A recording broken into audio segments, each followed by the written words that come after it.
Other than the alleged Apollo trips, all other manned spacecraft have stayed below the belts. These belts do not officially begin until an altitude of 1,000 miles is reached. But when one space shuttle crew was brave enough to go nearly 400 miles above the Earth, they started to experience some unusual effects. They reported seeing shooting stars, which were a result of the radiation hitting the retinas of their eyes. And if I'd have landed 20 feet behind where I landed, we'd have landed right smack in that crater.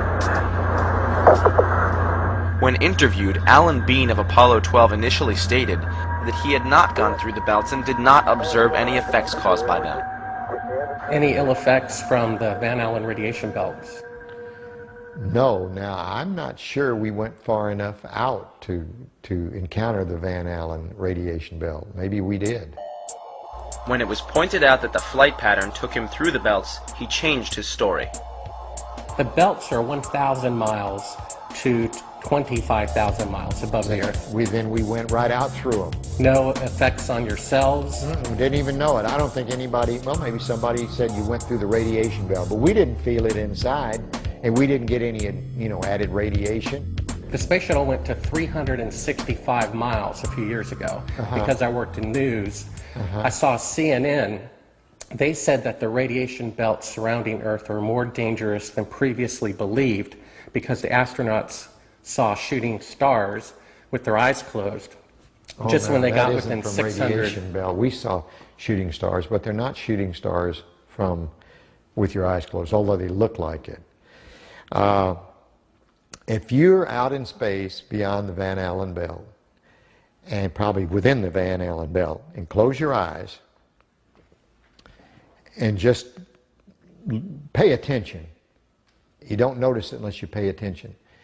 Then all of a sudden you'll see a little flash like a shooting star, except it's like that. There goes one this way.